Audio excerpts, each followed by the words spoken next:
Hey friends, it's Jody. I just wanted to make a really quick one over here to put out on all the different platforms.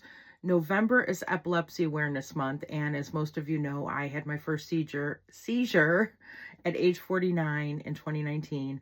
I had no idea you could just randomly have a seizure one day and have epilepsy for the rest of your life. I thought it was a childhood illness.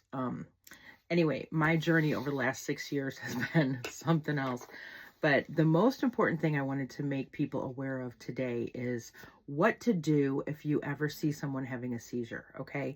The first thing you do is you make the area safe. Safe side and nothing in the mouth, okay? So you want to make sure the area is safe. You want to turn the person on their side, and you don't put anything in their mouth. Years ago, people used to say, put a wallet in their mouth or something. It is physically impossible to swallow your tongue. That can't happen. However, you can cut off your airway. I once just dropped, I was at a job I used to have, and I just dropped to the floor, like no warning, no nothing. And I was crunched and my neck was like this. And when they found me, someone happened to find me, I was purple because my airway was being shut off.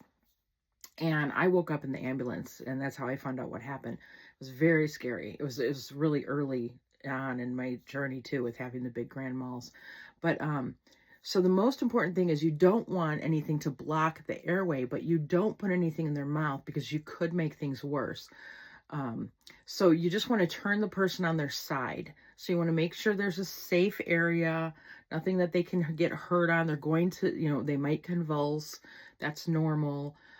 So you just want to keep the area safe. You want to turn them on their side so that their tongue will go that way, and no matter what, they can still breathe.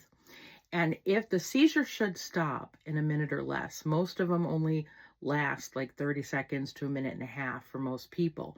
But if it lasts more than 5 minutes or there's other health concerns, go ahead and call 911.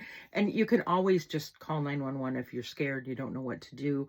They can always be awake and refuse 911 when they come back. But the other thing I really want to make people aware of, the biggest issue that people like me who have these really big grand mal seizures, we get really frustrated because other people don't know. They think the seizure's done. You're okay now. You woke up. There's something called the post-ictal, okay? The aura is the pre-state, like some people have a warning, some people don't. The ictal is the actual seizure, and the post-ictal is after the seizure. So when I go unconscious and I just fall and start seizing, when that stops, I might be, in my head, I'm dreaming. Okay, so while it's happening, you're freaking out because I'm all, whoa. In my head, I am dreaming the most beautiful dreams. And then I wake up and I find out that I had a seizure for like a minute and I was still unconscious for like 40 minutes maybe, okay? But once the seizure stopped, I was in the post-ictal state and I woke up enough to have a conversation. I might not make sense, or I might make sense and you might think I'm totally fine. And eventually I wake up from my dream and become completely conscious and like, what's going on? And meanwhile, you thought I was awake for at least a half an hour already, just acting very, very strange. Everyone is different during their post-ictal states, just as much as we don't all seize the same. And it's just really important to get awareness out there. Another one of the biggest problems we have just in society in general is when someone has a seizure or they're in that awkward, otherworldly Alice in Wonderland post-ictal state. If I went out by myself in a city, for example, and I'm at a store and I just have a seizure, other people don't know I have epilepsy. So a lot of people will assume they're on drugs. It's not uncommon for police, for firefighter, EMT type people to assume drug addict before they assume epilepsy. I'm getting chills as I talk about this because it's such I'm not going to cry. It is a really difficult thing that we go through. So on top of having a disability, that has totally changed our lives. The public is so unaware of epilepsy and what seizures are and how seizures work that we can't always get the help we need when we're having the seizure. And then after, if we do go to a hospital or someone does call 911 or the police show up, we get mistaken for a drug addict and get mistreated or not taken seriously.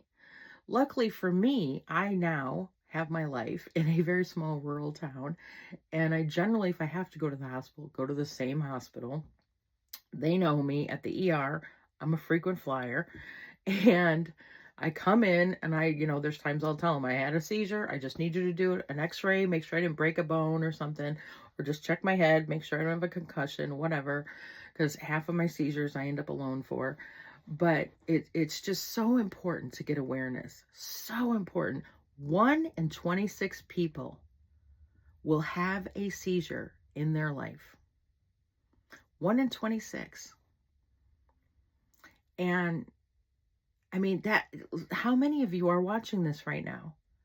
1 in 26 of you will have that experience before you die. Some people have childhood epilepsy and they never outgrow it, and some people do outgrow it or get it controlled. People of every age, every lifestyle, every ethnicity, every background can get epilepsy, can have a seizure. There are so many causes for seizures. Mine might be related to my endocrine system and problems I had as youth, not getting treated because we didn't know about them. And it went untreated for so long that that's the most likely reason for my own epilepsy. But there's 100 reasons why you could have a seizure. So it's just so important to me to get this information out. Make the safe space, turn them on their side, and stay with them. And if the seizure lasts more than 5 minutes, or they keep repeatedly having seizures, call 911. And if you're ever in doubt, shouldn't I, then always make the favor to call. It's better to call and not need it than to not call 911. And just understand that when the seizure's over, it's technically not over until we fully become conscious. And we might act really weird for a while afterwards. Also afterwards, it's very common to need like 2 days of sleep after the big ones. Oh my God. But anyway, there's so much more to talk about, but that's the basic information that I just really wish every human would know about epilepsy. So if you watched this far, thank you so much for caring. I can't even tell you how much it means. I'm going to tag everyone on this, and some people will just be like, oh, whatever, and some people will watch, and some people will watch to the end. And if you watch to the end, I just want to thank you so much. Please put a purple heart for epilepsy if you saw this far. Thank you, friends. I love you.